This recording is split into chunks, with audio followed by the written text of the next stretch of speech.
G'day, Paul here. Welcome to Self-Produced. Today I want to talk about this concept that we can do anything, but we can't do everything. And this is a lesson that was, I learned quite deeply for myself, because after years and years and years of just kind of doing a bits and pieces here and there, I finally decided to choose and focus on one particular form of work so that I could build an actual business around it. And for years, I've been wanting to actually create work that sustained me, both creatively, but most importantly also financially, that I was able to generate income and start to develop a business that I could live off basically through my creative work. And this is really top of mind for me at the moment, because I had a conversation with an artist recently. She's an author. She's actually got a published book, and she's also doing playwriting. And we were just having a conversation about the types of work that she does and what she wants to do and all of these things that she's interested in pursuing and achieving and doing, but she struggles to actually get a start on any of it. And I said to her, I understand where you are, and the one word I can give you is to choose. And that at some point you're going to need to make a decision about what you're going to be known for. And this is a phrase that was thrown around when I was in retail, as a manager in retail years and years ago. My bosses would always ask me, Paul, what is it that you want to be known for?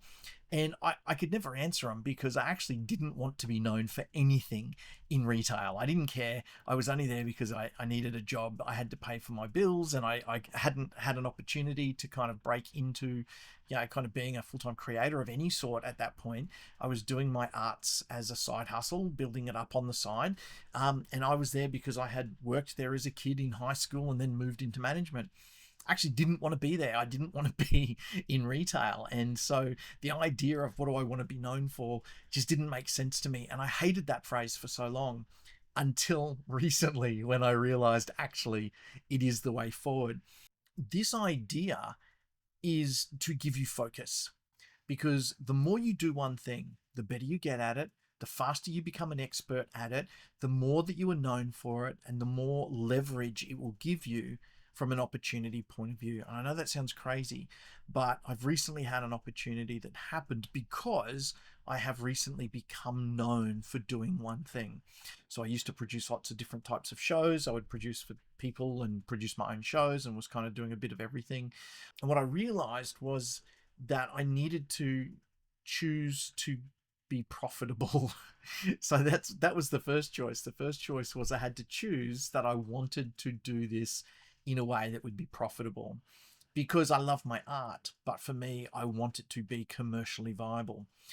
And so that first choice led me to have to think then about what was going to be the focus of my artistic business. And so I chose kids shows, so I would produce kids shows. Now, doing that over a few years now has given me a reputation as the guy that's making kids shows. And what's really great is that I approached a venue recently, local venue in Brisbane, about producing a show of my own making in their theatre sometime next year. And they actually came back and had a chat to me, because what they actually needed was somebody to produce 3 shows for kids across the year, and they offered me that opportunity. So that was a huge deal. and so what's really great about that is that I'm going to have an opportunity to have them predominantly fund a few shows that I get to write, produce, direct, or curate at least, from other playwrights.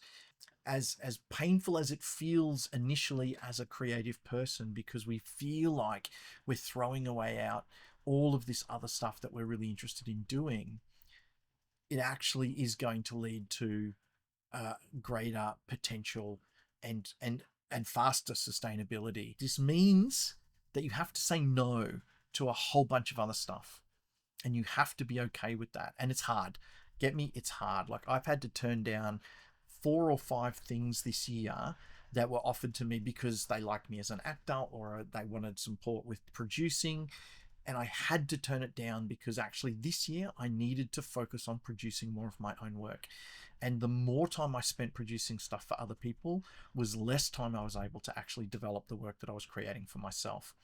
So It's been hard. It's a hard decision to make, but I am very, very pleased that I have made that call, because I now have an opportunity to have a home for the next year or two, maybe longer, at this theatre, producing at least 3 works for them across the year. We've just moved one of our social media campaign, the pop-up game show, which is one of my shows that we're doing in the touring side of things. We're actually about to go and do our first stint in a shopping center to record social media content from that, which is going to help us build a YouTube channel around the work that I'm creating, which means that that is going to drive awareness. That will then drive, potentially down the track, another income stream through YouTube. But the awareness play is where it's going to help us get bookings and increase awareness to grow the actual bookings of the live events.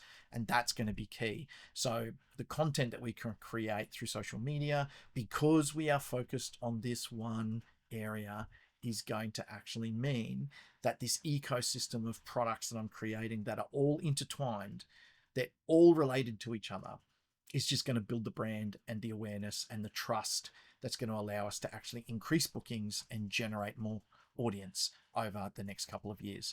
If you are interested in having more conversations around the business of being creators, I have a free school community. There is a link in the description that you can jump in. We do a weekly coffee catch up. There's a weekly hot seat where someone can jump in with a problem that they're facing, and we'll brainstorm ideas on how to get through that. And of course, there is this YouTube channel. So, subscribe to the channel if you want to see more things around how to be better at the business side of being a creator, because no one ever teaches us that stuff, and that's what we're here to fix. I'll see you on the next one.